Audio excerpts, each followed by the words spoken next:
So what kind of week did Xbox have? Well, they had a great week, if you think dumpster fires are great. Hello, my gaming brothers and sisters, and welcome back to the channel. As always, I am Jonathan, your host here at QuickBird Gaming, and I appreciate you tuning in for another weekly news wrap-up where we look at all the video game news of the week. For this video, we'll be concentrating on the dates of the 28th of September to 4th of October. We got a few stories to talk about. We'll touch briefly on the EA acquisition. We have some Silent Hll news, a couple other things, but obviously my big story is going to be my cover story, which was what's going on with the Xbox. And they've had a hell of a week. Anyway, if you are interested in a particular story, all of the timestamps for the stories are down below in the description bar, so feel free to look down there and jump to something that interests you. Now let's go talk about Xbox. And when I say dumpster fires, I was not kidding. So Microsoft is really making some major changes to their services overall. We'll start with this Eurogamer article, which was published on Wednesday, the 1st of October. Microsoft increases price of Xbox Game Pass Ultimate despite record subscription revenue last year. And they say they've increased the price. Game Pass Ultimate will now cost $29.99 or £22.99 per month. Includes 75 access to over 75 day one releases a year, including as well as Fortnite Crew and Ubisoft Plus Classics. Cloud gaming will receive a boost in quality plus a rewards program. And this shows here this different tiers now, the existing tiers. Game Pass Essential will be $10 a month, offering 50 plus games across PC, console, and cloud. Game Pass Premium, $15 a month, will offer 200 games. Game Pass Ultimate, $30 a month, offering 400 games. Day one game releases are only included in the Ultimate tier.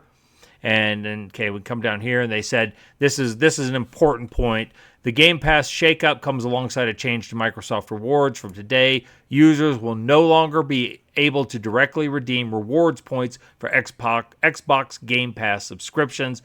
Instead, you'll need to redeem your points for a gift card in a denomination sufficient to cover the cost of the subscription, and then use that to purchase. And they said this increase in Game Pass subscription would certainly indicate it's not as profitable as Microsoft would wish it to be. That's despite the subscription hitting $5 billion in annual revenue last year. And this also comes after just days after a hardware price hike in the U.S. And I covered that a couple of videos back. And this is from back on September 20th. And that all of the Xbox consoles were going up from anywhere from $20 to $70. Now, on that rewards point issue, I couldn't find an exact overall chart for all the tiers and the subscriptions, but I did find this over at trueachievements.com, which was posted on Wednesday, October 1st as well. They talk about using points to end, being able to renew your subscription through use of Microsoft Points. That took effect the same day this article popped up, and discontinuing the auto-redeem option for Game Pass subscriptions. Now, it cites this example here where they say in the UK, a 1-month Game Pass Ultimate subscription currently costs 12,000 points at a level 2 discount, however that's achieved. To get the same 1-month subscription using reward points on an Xbox gift card, you need to pick up a $10 and a $5 card or pound card, which costs a total of 17,600 points, including the level 2 discounts. So just based on that example, you could make the argument, or at least suppose, that in order to redeem via points, it's going to be about a 50% increase. And from what I'm gathering around the Xbox community, a lot of people are saying, well, this is the end of me paying for my subscription through my point redemption. Additionally, it seems like there are even more complications and problems in this article from GameSpot, which was published actually today on Saturday, October 4th. Game Pass Ultimate's price hike was quietly paired with another downside. Not only did they raise the price of their subscription service by 50% for the top tier, and not only did they start janking with the rewards points like we just covered, they discovered that Xbox Game Pass Ultimate members, the top tier, no longer get 10% off Call of Duty points or Black Cell bundles. This discount was a pretty nice perk for regular COD players who buy DLC. In fact, it's been removed across the board. Instead, people will now have to earn points through the Games Pass reward program. So there's another thing. Now, of course, Microsoft is going to try and defend themselves from all this to try and salvage some PR. In this article from Insider Gaming, published on Thursday, October 2nd, is a good example of that, where they've tried to defend the increase. A day after they announced the increase, the company is attempting to defend its decision while saying it understands the frustration from players. Translation, we're going to increase the price and we don't care what you think. While speaking with The Verge, Microsoft's Director of Gaming and Platform Communications, Dustin Blackwell, which, by the way, is a perfect name for an English accented villain who has a sword in his cane, spoke about the move and said it's something they didn't take lightly. We understand price increases are never fun for anyone, but we're trying to reinforce by adding more value to these plans. Yada, yada, yada. Okay. We're also giving access to more than 75 day one releases each year. Pointed to the Ubisoft Classics and Fortnite Crew Editions as another added benefit for players with this cost. So, as you would expect, they're trying to play up the positives and downplay the cost increase. It's the same old stuff. Now, if the surface level implications of what Microsoft is doing were not bad enough, you have this article from Game Rant, which was published on Friday the 3rd of October. Microsoft is reportedly testing a free version of the Xbox Cloud Gaming. Could have a free ad-supported version launching as a beta test soon, while Xbox Cloud Gaming is still offered as part of Xbox Game Pass Ultimate. The free ad-supported tier will be reportedly limited to just 5 hours per month with a brief window at the start of a play session. Okay, so they talk about how streaming works and how cloud gaming is working. As reported by The Verge, a beta version of Xbox Cloud Gaming would be offered for free and would be supported by advertisements. This would allow users to play select games without an active subscription, along with games tied to a user's, Microsoft account, free Payday games. Approximately 2 minutes of pre-roll ads would be played before a game stream begins, and each session would be capped at 1 hour. The monthly cap would be 5 hours. Whoops. I have no idea where that came from. Speaking of ads, you can't ever get away from them. The monthly cap on Xbox Game would be 5 hours, though the limits are subject to change before the free tier exits its beta window. And this is some real dystopian shit right here, let me tell you. So what do I think about all of this, all these goings on with Xbox? Because I know you didn't just tune in to watch me read the news articles. What I think it's kind of, I've got two sets of it's a two-pronged kind of thought process on this. The first is obviously dealing with the immediate impacts and what they've done with their pricing. Xbox has always been just a fragment of the overall Microsoft conglomerate.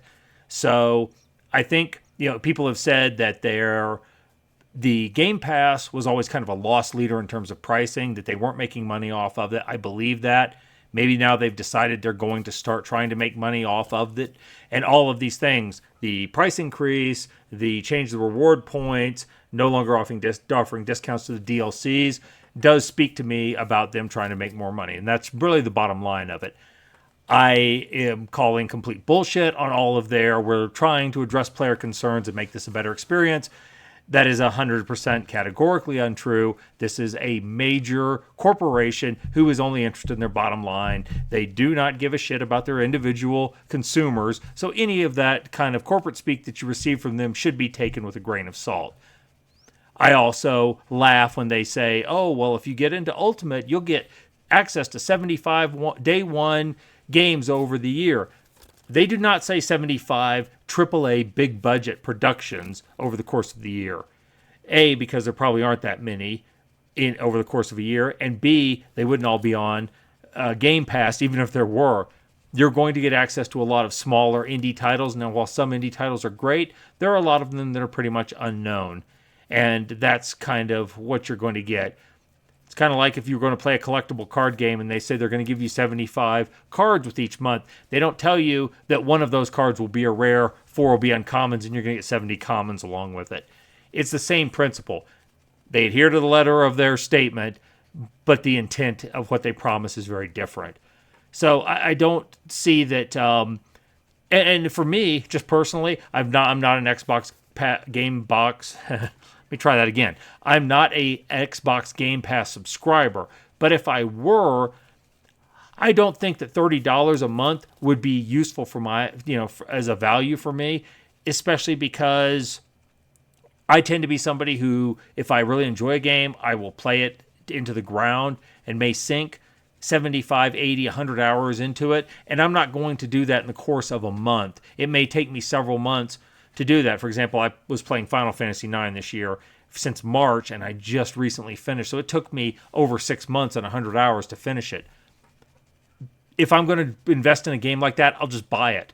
It's not worth it to me to pay $30 a month to keep incrementally playing it. And that's what I wanted to mention too. They also said you'll get access to the Ubisoft titles. I went and looked at the Ubisoft Classic catalog. The newest game I found off the top that I recognized off the top of my head was Far Cry 6, which I think is about 4 years old. There may be some, well, Skull and Bones was on there, but nobody cares about Skull and Bones. What a failure that was. Most of the games are 5 years old and older. And while there are some great games in there, like Assassin's Creed Black Flag, South Park Stick of Truth, there are games in that catalog that are worth playing. Nobody's going to pay $30 a month for the ability to play those games, honestly, because you can get them at other sources off Steam or GOG or probably even physical copies for cheaper than $30 a month and just own them outright and never have to worry about them coming off of Game Pass or Ubisoft Classics. That's a minor bonus. That's not a selling point. And if Microsoft is trying to use that as a selling point along with the $75 or 75, day one games, anybody who is, I really think this may get some normies' attention, but I think really anybody who's paying attention is going to go, well, that doesn't mean anything. So this is, in my opinion, a pretty naked money grab on their part.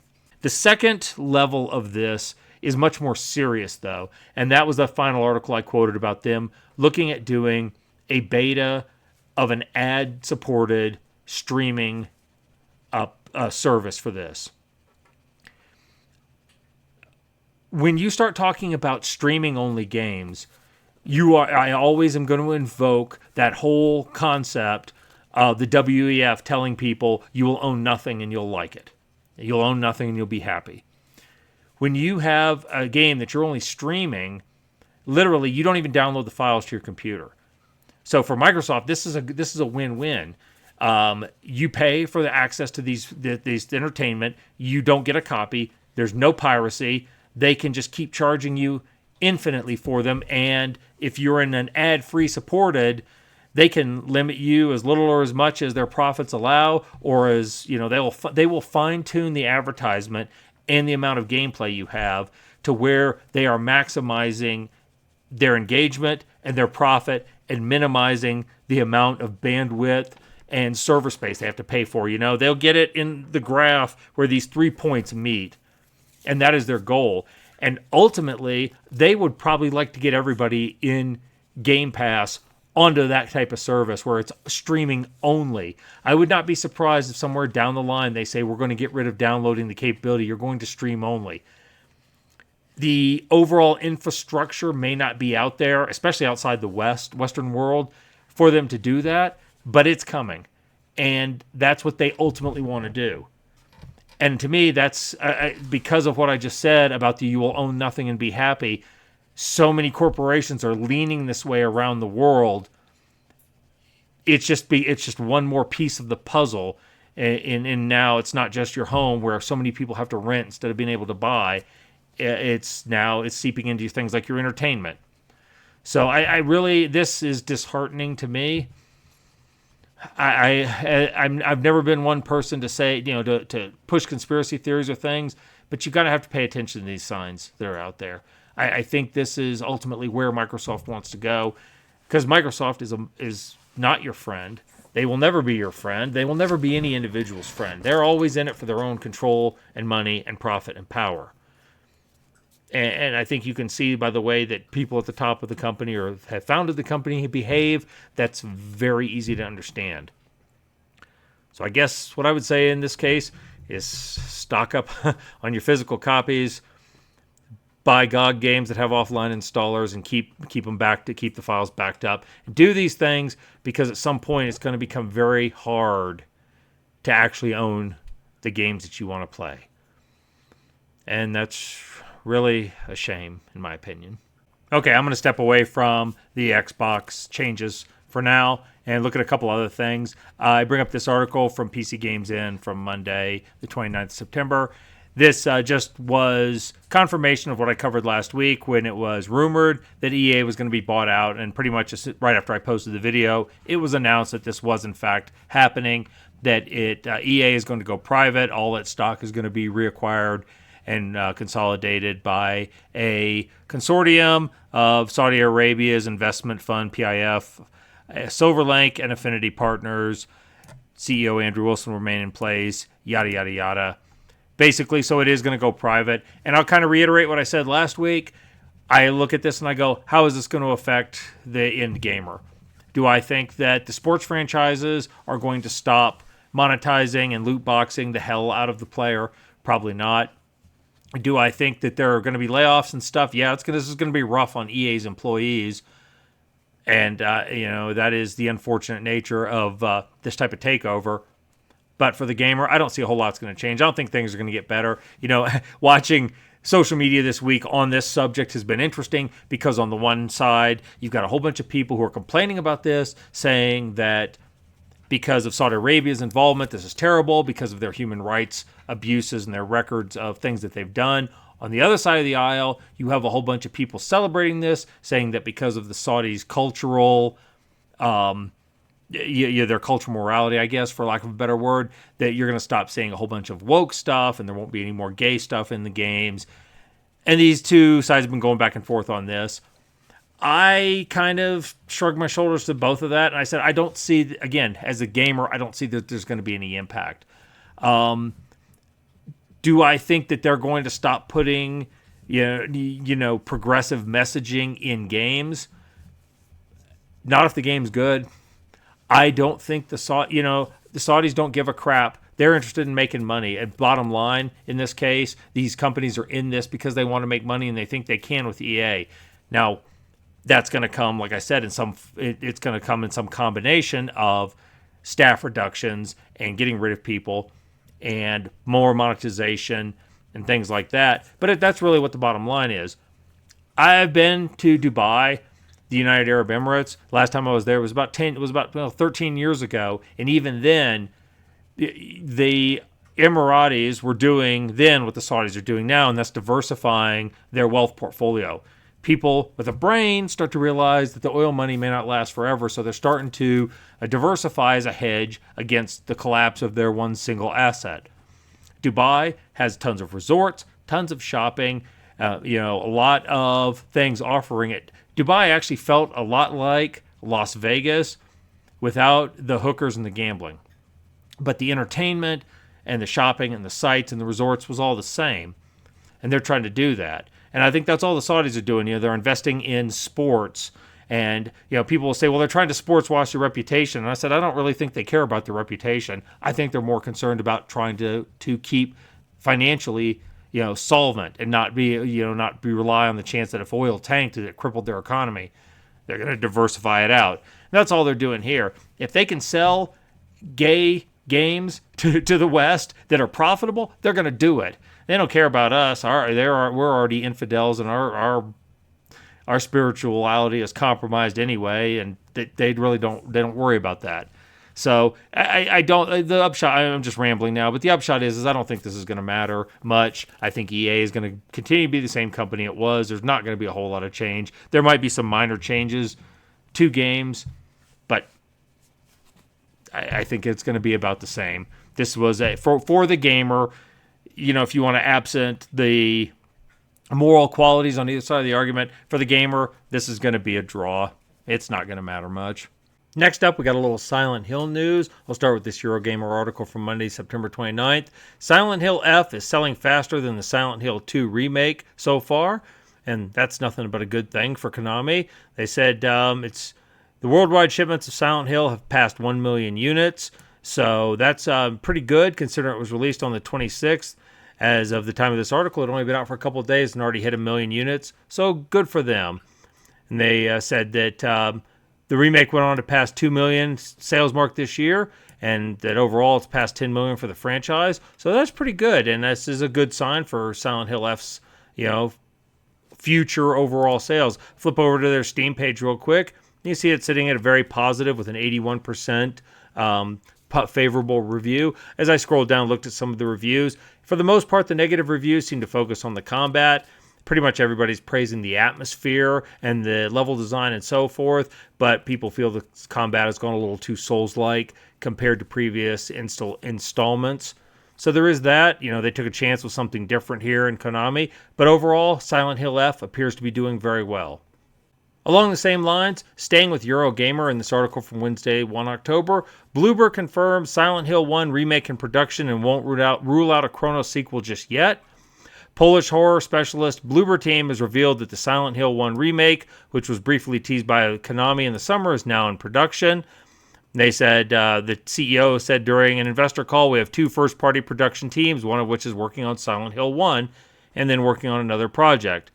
So, the fact that this is the group that did Silent Hill 2's remake, which was pretty well received. Overall, I thought people I know who played it said they really enjoyed it, and now they're remaking Silent Hill 1. I've not played Silent Hill 2. I have played 1, though, so I'll be interested to see how this game is received. As for Bloober, they seem to be doing pretty good. Seem to be kind of an up-and-coming studio right now.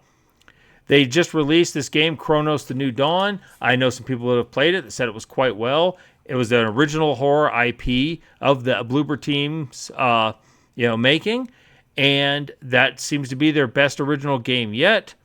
An immersive romp through a suffocating portrayal of 1980s Poland, where your journey is far from what it seemed, wrote Eurogamer in their 4-star Chronos: The New Dawn review. And as of the weekend launch, they'd reported selling 200,000 units. Not bad for a AA type of studio. So, these guys are actually positioning themselves to be a niche kind of horror studio, and that's good. And if they're going to be doing good work on the Silent Hill franchise along with their own projects, I'm wishing them nothing but the best. Next is this article from Dual Shockers, published on Wednesday, the 1st of October. Payday 3 bombed so bad that Starbreeze canceled its D&D heist game. Another game project doomed to the realm of what if, as Starbreeze has announced the cancellation of its Dungeons & Dragons heist game following the poor reception and financial losses occurred by Payday 3. They announced in 2023 they were developing a co-op multiplayer. This was part of the rush of D&D game announcements following the success of Baldur's Gate 3. A little was ever shown, but it had a strong pedigree considering it was being made by the Payday team. And you figure, yeah, right, if you're going to have a heist game, having it made by the folks who made Payday seems like a logical step. Unfortunately, they announced that the game has been canceled. They've also had to lay off staff and have taken a huge financial loss. Then they're probably going to go back to focusing on Payday 2, according to this the possibility of this article. Now, I can see where they're certainly coming from. If I go to SteamDB and look at Payday 3, which is a game which is now a little over 2 years old, you see 45% positive reviews. Ouch. And if you look at the player counts, they're clocking in. This is a 3-month window, and they hit some peaks of 2,000 players daily. But for a lot of it, they're only running between 1,000 and 2,000 players. Now contrast that with Payday 2, a game that, as you can see here, is 12 years old, has an 88 or 89% positive review, and last 3 months, you can see that's still pulling in 30,000-ish players daily. As a co-op type of heist game. So I can certainly understand if they were going to go back and focus on Payday 2, that would make more sense. But with Payday 3 being apparently this loss, we lose a potential D&D heist game. And I've always had kind of a soft spot for the D&D games. That's really kind of where fantasy gaming really exploded into popularity in general. And I love me a good fantasy game. So, unfortunately, this one is a lost cause, and we'll see if Starbreeze can pick themselves up and move on. I just bring this up for awareness, and this is an article from Insider Gaming published today on Saturday, the 4th of October. Obsidian temporarily removes games from sale due to Unity, and this headline should say, due to Unity security vulnerability. Let's see, where does it say here? Okay, that's all talking about Obsidian. Yeah, here's the actual quote. A security vulnerability, not quote, tweet. affecting our games that use Unity has recently been identified. As a precaution, we have temporarily removed the following titles, to address the issue. And here are some of the titles: Avowed, Pillars of Eternities, Editions, Pentiment, other Xbox games that were removed, I think Wasteland 3, Fallout Shelter, among some others. I noticed that they've been delisted from Steam for the moment. I'm sure they'll be put back up as soon as it's solved. From what I understand, this Unity flaw wasn't severe. It was just a potential door to execute malware if some other conditions were met. However, because it's been identified, they're trying to patch it all out now. So it's probably a good thing, but I see this, and apparently there was a Discord hack today where a bunch of user information was leaked for anybody who had ever tried to use Discord's customer service or tech support systems. Man, you got to be careful out there. Your information is flying out of your hands faster than you keep track of it, so watch yourselves. We'll end with this article from GameSpot from Friday, October 3rd. Peak co-creator has another chaotic co-op game. Aggro Crab is at it again with another frenetic physics-based cooperative game. After taking the gaming world by storm with Peak, which they co-developed with Landfall, the studio has given a first look at its next title, a 4-player forklift co-op game called Crash Out Crew. The demo for the game will be available during this month's Steam Fest, Next Fest.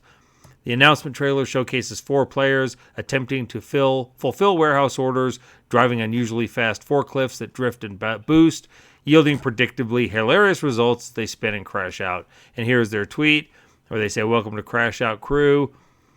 Form a crew of up to 4 overworked friends and drift into a frantic co-op forklift experience where teamwork is key, disaster is inevitable, and managing stress is on you." See, I just love these kind of games and these kind of stories because there's something different, there's something unique, and it's something coming out of the indie space and not the AAA. Anyway, there's a minute trailer here. We'll just go ahead and watch that real quick. Okay, are we ready to clock in? Honestly, I'm just having a good time. Yeah. I've clocked in. I love you. Do you have a forklift certification? Do we get cancelled? Oh my god. Okay, set it. Truck's here. What do they want? 231 QE. I have level 3. Okay, I'm sending off truck A. Oh, you guys are both kiddies. Yeah. You'll still give me a raise? I don't think I'm qualified to drive on this! Sorry. My bad. Oh wait, there's stuff here. Okay. I broke the egg! Good job. The chickens are loose! Guys, it's about to blow. Oh my god, the beast! Oh, the beast! Oh my god! 4 mounts, black order. Oh, I crashed out on the loading dock! Oh, sorry. I can't afford to lose this job, guys!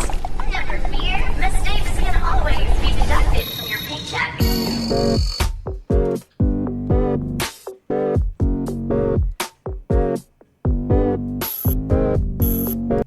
Okay, so Crash Out Crew. Looks like a cute game. Kind of game that'd be great to play with friends. I'd probably enjoy it if I had any friends. So anyway, so check that out. If you enjoyed Peak and you enjoyed the co-op type of game play style, this is another one in the same vein. So like I said, check it out. All right, y'all, I'm going to leave this one here. It's past my bedtime anyway. If you enjoyed this video, please do the YouTube stuff. Leave a like on it. Comment down below. Let me know what you think. If you think I'm off about what Microsoft is doing or about whether the buyout by EA is going to have a bigger impact. If you think I got it wrong, let me know. We'll have a conversation about it. A civil conversation, because that's the only type I'll have in my comments.